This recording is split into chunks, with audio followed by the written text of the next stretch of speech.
Hello जी, अस्सलाम वालेकुम। कैसे हैं आप लोग?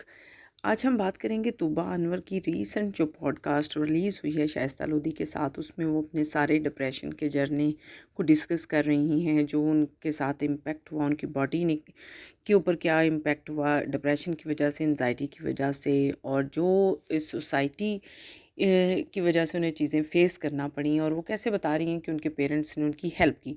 जो कि एज़ अ पेरेंट्स को अपनी औलाद की हमेशा हेल्प ही करनी चाहिए। किसी भी तरह के वो सर्कमस्टेंसेस में अगर आपकी औलाद है तो आपको उसी को सपोर्ट करना चाहिए। उन्होंने एज़ अ पेरेंट अच्छा किया। दूसरी बात वो ये डिस्कस कर रही हैं कि कैसे उन्हें एंजाइटी थी, उनका बॉडी पोस्चर ही चेंज हो चुका था। ये सारी चीज़ें बिल्कुल ठीक हैं। इन चीज़ों को ज़रूर डिस्कस होना चाहिए, क्योंकि बहुत सारे लोग ऐसे हैं जिनको अवेयरनेस ही नहीं है, और वो बेचारे, उनकी लाइफ एक कर्स से ज़्यादा उनके लिए कुछ नहीं होती, उनकी अपनी लाइफ ही। लेकिन यहाँ सवाल करने वाला ये है कि आपको जब डिप्रेशन हुआ, आपको ये सारा चीज़ें फ़ेस करना पड़ी, तो बुशरा इकबाल जो फर्स्ट वाइफ़ थी आमिर लियाकत की, उन्हें क्या फ़ेस करना पड़ेगा जब उन्होंने इतने साल आमिर लियाकत के साथ स्ट्रगल कर ली, जब वो स्ट्रगलिंग फ़ेज़ में थे। आप तो जब उनकी वाइफ़ बनी तो वो तो पीक में थे, हर दुनियावी चीज़ उनके पास आ चुकी थी, इज़्ज़त आ चुकी थी, शोहरत था, पैसा था, सब कुछ था। लेकिन बुशरा इकबाल का डिप्रेशन लेवल क्या होगा, क्योंकि उनके लिए ये चीज़ ही फ़ेस करना, उनके लिए लोगों को फ़ेस करना कितना मुश्किल होगा जब उनके अपने बच्चे भी बड़े-बड़े थे। इसलिए आपको तो, आपने जब शादी की आमिर लियाकत से, तो वो आप पहले ही आपको पता था कि ये इस सेकंड मैरिज है, और एज डिफरेंस भी आपको बहुत ज़्यादा पता था। और मेरा नहीं ख़्याल कि आप बिल्कुल ही आमिर लियाकत के बारे में कुछ नहीं जानती थीं।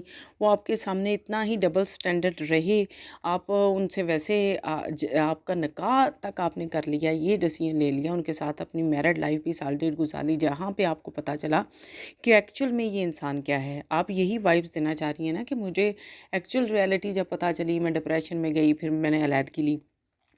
तो क्या आपको ज़रा भर एक पॉइंट भी पहले शक नहीं हुआ कि इनकी पर्सनैलिटी ऐसी है, जो फिर बाद में उन्होंने तीसरी शादी की, तो तीसरी बीवी ने जो उन पे इल्ज़ामात लगाए, तो आपने भी कहीं न कहीं हमें यही बताने की कोशिश कर रही हैं कि वो सारे सच थे। तो उससे पहले आप अपने आप को बहुत कहती हैं कि मैं राइटिंग करती थी, मैं बड़ी अपने आप को सेंसिबल शो कराती हैं, बड़ी अच्छे तरीके से बात कर लेती हैं, आंसर देती हैं क्वेश्चन का, तो आपको एक इंसान को समझने में इतनी बड़ी गलती हो गई। Okay fine. तो फिर आपको इतनी तो मर्सी दिखानी चाहिए थी कि आप आमिर लियाकत को फ़ोर्स करती कि वो अपनी बीवी फर्स्ट वाइफ़ को डिवोर्स ना दें। लेकिन उन्होंने दी। आपके प्रेशर में आके उन्होंने दी, ये फैक्ट है, जो फैक्ट है, क्योंकि जब आप उस आमिर लियाकत को छोड़ना चाह रही थी, जाना चाह रही थी, तो वो किसी सूरत में भी अपने आप को बचाने के लिए, अपने नाम फ़ेम को बचाने के लिए आपको अपनी लाइफ़ में रखना चाह रहे थे। तो उन्होंने ये, यहाँ तक भी कि आपके सामने उन्होंने बुशरा इकबाल को डिवोर्स भी दे दी।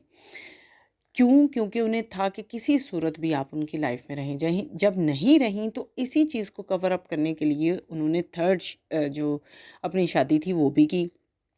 जी, इसकी वजह से वो डिप्रेशन में भी गए। तो क्या ही, हाँ, आपका डिप्रेशन डिप्रेशन है, आपको एंग्ज़ायटी थी, आपका इलाज हो गया, आप सब कुछ, आप ड्रामों में आ रही हैं, तो क्या आमिर लियाकत का डिप्रेशन डिप्रेशन नहीं था? क्या उनकी कोई इज़्ज़त, रिस्पेक्ट, या उन पे सोसाइटी का कोई आपके छोड़ के जाने की वजह से प्रेशर नहीं आया? क्या लोगों ने उनका कोई मज़ाक नहीं बनाया? No doubt I am not a fan of Aamir Liaquat, मैं बिल्कुल उनकी फ़ैन नहीं रही हूँ शुरू से, अब अल्लाह उनको जन्नत में जगह दे। लेकिन एज़ अ इंसान उनको भी तो वो आपसे ज़्यादा डबल ट्रिपल हद लेवल पे जाके ये चीज़ें फ़ेस करना पड़ी। उनकी जवान औलाद ने उनका मुँह देखना छोड़ दिया। उनके बच्चे, उनको उनकी उन सोसाइटी ने उनको जो है मज़ाक बनाना शुरू कर दिया। आपने ज़रा सोचा कि मेरे जाने से इस शख़्स की लाइफ़ में क्या आएगा? और वो हम सब ने देखा, हुआ भी। आपने एक इंसान के लिए क्या आज आप कह रही हैं कि मैं लोगों के लिए कुछ करना चाहती हूँ, उन्हें एंग्ज़ायटी से निकालना है। अच्छी बात है, बहुत अच्छी बात है, करें। लेकिन क्या उस शख़्स को पहले, जो आप जिसके आप निकाह में थे, उसको एंग्ज़ायटी और डिप्रेशन से निकालना आपका फ़र्ज़ नहीं था? क्या आपका फ़र्ज़ नहीं था कि आप फ़ोर्सफुली, जब आपका माइंड में ये चीज़ें चलना शुरू हो गई थी, आप फ़ोर्सफुली रिएक्ट करती कि डिवोर्स ना दो? क्या और सबसे बड़ी बात ये कि जब तक आमिर लियाकत ज़िंदा थे, आपने इस चीज़ पे ज़ुबान नहीं खोली। बिल्कुल किसी किस्म का आपने आंसर नहीं दिया, कोई आपने सवाल नहीं उठाया, कोई पॉइंट नहीं उठाया, और आज जब वो इस दुनिया में नहीं है, तो फिर तो इस तरह की बातें करना बनते ही नहीं है। बनता ही नहीं है। आपको एक्सेप्ट करना चाहिए कि हाँ, कहीं ना कहीं आप भी काफ़ी ज़्यादा चीज़ों की ज़िम्मेदार हैं। और ये भी सबसे बड़ा फैक्ट है कि आप जो आज इस शोबिज़ की दुनिया में हैं वो आमिर लियाकत की वजह से हैं। उससे पहले आपको कोई नहीं जानता था, चाहे आप कितनी अर्ली एज से कह रही हैं मैं काम करती थी, मैं राइटिंग करती थी, मुझे इंडिपेंडेंट होने का शौक़ था। आपको ये फैक्ट एक्सेप्ट करना पड़ेगा कि आप यहाँ पे आमिर लियाकत की वजह से ही हैं। चाहे अब आपके 2-4 ड्रामे आ गए हैं, चाहे आप फेमस हो रही हैं, हालाँकि मुझे आपकी एक्टिंग में भी उस लेवल की कोई जान नज़र नहीं आती, लेकिन इस सारों के पीछे कहीं न कहीं आमिर लियाकत हैं। आज भी लोग आपको देखते हैं, आज भी लोग ये सोचते हैं अच्छा ये वही तोपा आमिर है जिसने आमिर लियाकत से शादी की थी। आप इस फैक्ट को डिनाई नहीं कर सकती कि आप आमिर लियाकत का नाम फॉर अपनी लाइफ में से नहीं निकाल सकती, क्योंकि वो कहीं ना कहीं आपकी सारी अचीवमेंट के पीछे रीज़न रहे हैं। आपके पेरेंट्स ने आपका साथ दिया, बहुत अच्छा किया, आपने अपनी एंजाइटी लेवल को कवर अप किया, आपने बहुत अच्छा किया।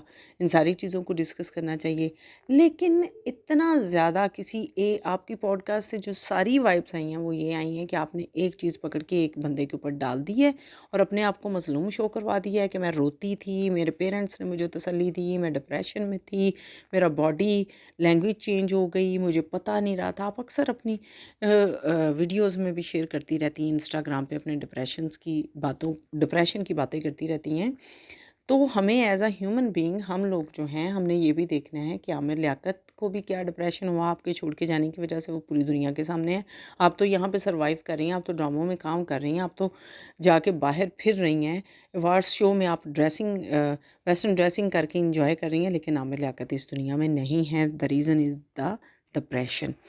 और बुशरा इकबाल जो है उसके डिप्रेशन का क्या लेवल होगा, क्या लेवल होगा। कोई भी एक औरत जो सारी ज़िंदगी अपना घर बनाती है, अपने बच्चे पालती है, डे वन से अपने खामंद के साथ स्ट्रगल शुरू करती है और एकदम कोई आए और उसका सारा कुछ उजाड़ दे, तो उसके डिप्रेशन और जो उसकी वाहद दुनिया हो, जो वाहद वही उसकी दुनिया, वो उजड़ जाए, उसे सारा ख़त्म हो जाए, उसे नए सिरे से वो सब कुछ स्टार्ट करना पड़ जाए, और जब साथ उसके 2 जवान बच्चे हों, तो उनके डिप्रेशन का क्या लेवल होगा। मेरे ख्याल में उनसे भी पॉडकास्ट शाइस्ता लोधी को करनी चाहिए, ताकि वो उन भी बता सके कि उन्होंने क्या-क्या डिप्रेशन फ़ेस किया, कैसे अपने आप को, कैसे अपने बच्चों को सँभाला और कैसे उन्होंने इस सोसाइटी को फ़ेस किया।